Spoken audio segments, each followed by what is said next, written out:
In today's Your Healthy Family, January is Cervical Cancer Awareness Month. In the U.S., over 13,000 women are diagnosed with invasive cervical cancer every year.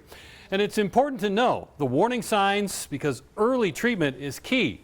And there is a vaccine that can prevent most forms of cervical cancer. I think cervical cancer is the worst cancer I treat. It affects generally young women. A lot of them are young moms.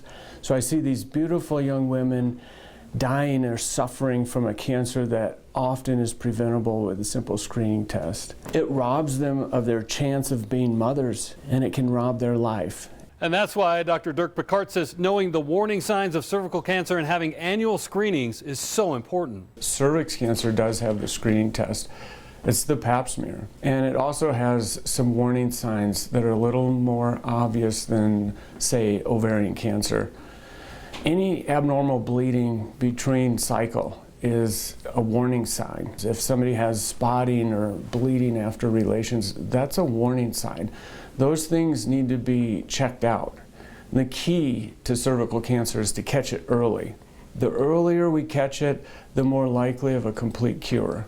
While progress has been made in the U.S. in the fight against cervical cancer, Dr. Picard says one case is too many. Cervical cancer used to be the #1 cancer killer in women in the United States, and then we implemented screening with the pap smear, and it dropped down to one of the lower ones. The other thing I think it's important for people to know is that there's actually a vaccine now that prevents a lot of the cervix cancers. It targets some of the high-risk viral types, and it can actually prevent somebody from getting the virus and being a carrier of it. You know, I think the key for women is to have an annual exam at any age after 24 years old or first sexual activity.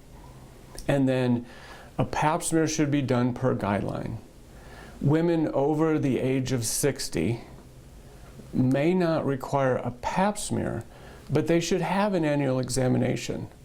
If they have a history of abnormal paps in the past 20 years, they still need pap smears because they still can get a cervical cancer. Or once a woman is sexually active, it is very important that she establish a relationship with a physician and get screening and a yearly exam. And women who smoke and are sexually active are at a higher risk of cervical cancer. I think it's important for people to know too that women that are exposed to HPV that smoke are at exceptionally high risk to develop precancer and cancer of the cervix. The development of cancer is called carcinogenesis, and one of the best pathways, or the most understood pathways of carcinogenesis is actually in cervical cancer.